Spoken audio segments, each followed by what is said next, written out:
Une finale de Coupe de France perdue, mais l'AS Monaco Football Club a encore un objectif en tête, le dernier jour de championnat avec l'Europe l'année prochaine dans le collimateur. Place à notre invité, le journaliste sportif de la chaîne L'Équipe, Eric Bilderman, bonsoir. Bonsoir. Nous vous avons sollicité pour parler du Grand Prix de F1. En revanche, j'aimerais quand même que l'on évoque cette Coupe de France et cette finale. Qu'est-ce qui s'est passé pour Monaco? Quelle est votre analyse? Je crois que l'analyse, elle tient malheureusement au premier but encaissé par l'AS Monaco. On ne peut pas à ce niveau-là faire un cadeau et quelque part se suicider comme l'a fait l'AS Monaco. On a vu derrière une équipe monégasque qui physiquement ne semblait pas capable de pouvoir prendre le dessus sur le Paris Saint-Germain. Le Paris Saint-Germain derrière a géré le match, c'était terminé. Est-ce que d'après vous, cette défaite peut compromettre moralement et physiquement la dernière journée du championnat de France qui réserve un suspense incroyable cette année? Non, je crois qu'il faut vivre ça comme une parenthèse, une finale qui est mise un mercredi entre deux journées de championnat capital. Quand on sait l'importance de la qualification en Ligue des Champions, je pense que psychologiquement, physiologiquement et émotionnellement, Monaco va réagir ce week-end. Ce week-end, donc ce dimanche, avec la dernière journée face à Lens, un match capital. On les entend d'un peu partout en principauté en ce moment, les voitures de F1. Nous en sommes au 5e Grand Prix de la saison. Comment vous la trouvez justement cette saison 2021 ? Cette saison 2021, elle est passionnante parce que pour la première fois depuis de nombreuses années, Red Bull, sur le papier, est au moins au niveau de Mercedes en termes de voitures. En revanche, on voit la science du pilotage et la science de la gestion de course de l'écurie Mercedes qui finalement fait pencher 3 fois sur 4 l'avantage en faveur de Lewis Hamilton. Donc il faut que la Red Bull soit vraiment au-dessus de la Mercedes pour qu'on puisse assister à un championnat qui jusqu'au bout soit incertain. Alors vous le dites, on est d'accord en termes de suspense, c'est Mercedes Red Bull et puis après il y a le reste du monde en fait. En fait, il y a plusieurs divisions. Là, on vient de parler de la première division. Moi, j'aimerais parler de la deuxième division. Il y a un match pour le podium des écuries entre McLaren et Ferrari. Ferrari revient bien cette année.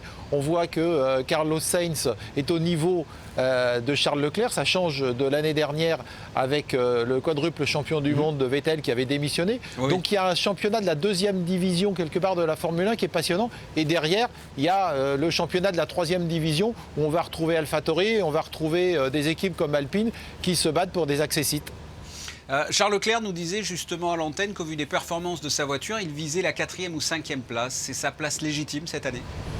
Alors, au niveau pilote, oui, puisque on peut considérer que les deux écuries qui dominent le plateau doivent faire 1, 2, 3, 4 au classement des pilotes. Maintenant, on voit que Valtteri Bottas, psychologiquement, est assez mal parti cette année. On sent qu'il souffre de plus en plus de la comparaison avec Lewis Hamilton et il se sait menacé pour la saison prochaine. Et puis, du côté de Pérez, on se rend compte qu'être deuxième pilote chez Red Bull, que vous soyez un jeune débutant comme Albon, un demi-débutant comme Gasly ou un pilote confirmé comme Pérez, c'est quasiment une tâche impossible. Donc il y a peut-être pour Charles Leclerc qui lui maximalise sa capacité à prendre des points, on a la possibilité effectivement de le voir peut-être en fin de saison réussir à être devant l'un de ces deux deuxièmes pilotes des écuries phares. Un mot sur la qualité de ce pilote justement, Charles Leclerc, pour vous? Charles Leclerc, c'est à la fois la science de la course, c'est en même temps la fougue. Alors il a les défauts de ses qualités, c'est-à-dire que c'est un surdoué un peu à l'image de Max Verstappen. Et comme Max Verstappen, sur ses premières années, il se laisse parfois emporter dans les séances de qualification, voire en course, par une volonté d'aller chercher le dixième de seconde ou des points supplémentaires. C'est à la fois, on va dire, ça petite limite, la petite restriction que l'on peut faire. En même temps, c'est ce qui fait son charme et c'est ce qui fait qu'il a encore la capacité de mûrir et demain d'être un très très grand. Un mot sur l'indétrônable Hamilton. Qu'est-ce qu'il a de particulier?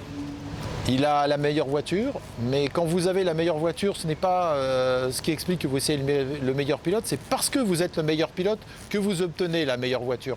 Et puis, il a cette capacité, que ça soit en qualification, que ça soit en course, d'être, je dirais, à la fois très calme, très scientifique dans son approche, très calculateur. On voit que sur ce début de saison, il évite d'aller au contact avec, sur les départs avec Max Verstappen. Il sait que sa science de la course, la gestion des pneus et la gestion de son équipe va lui permettre au bout de prendre le dessus. Le Grand Prix de Monaco, qu'est-ce que ça évoque pour vous? Ça évoque un rêve d'enfant. Je suis venu pendant une trentaine d'années en principauté pour suivre les aventures de l'AS Monaco, puisque j'ai travaillé pendant 30 ans dans le football. Et puis, je m'étais promis un jour de venir en touriste au Grand Prix de Monaco. Il y a 5 ans, on m'a proposé de suivre la Formule 1. Et c'est devenu mon rendez-vous fétiche. Et puis surtout, j'ai pu, pendant ces 30 années, tisser des relations à Monaco, dans l'univers du football et je dirais dans l'univers, on va dire, de la société civile monégasque. Et à chaque fois que je viens ici, j'ai l'impression de venir en famille. Donc ce Grand Prix, je l'ai très vite apprivoisé et je me sens comme chez moi. Et ce Grand Prix, c'est juste un moment merveilleux. Dernière question, si vous aviez une anecdote, une histoire à raconter sur ce Grand Prix, sur l'ASM ou en dehors du sport sur Monaco, qu'est-ce que vous pourriez dire? Une anecdote là qui vous vient? Vous savez, plus qu'une anecdote, c'est le moment où vous obtenez un rendez-vous avec Monseigneur pour une interview Formule 1 et que vous arrivez tout en bas du rocher avec votre Twingo ou votre Clio et que on vous salue, on vous dit vous montez, vous êtes attendu, que vous avez les carabiniers qui vous permettent de vous garer juste à l'entrée du palais princier, que les portes s'ouvrent et que vous allez être reçu par son Altesse Sérénissime. Ce sont des moments magiques parce que tout petit, mes parents m'avaient emmené pour la relève de la garde. J'ai des images de films en Super 8 qui datent d'il y a une cinquantaine d'années. Et de voir que 50 ans après, je reçois le salut au garde à vous, voilà, c'est des rêves d'enfant qui se concrétisent. C'est un moment d'émotion. Eric Bilderman, merci d'avoir répondu à mes questions. Merci à vous.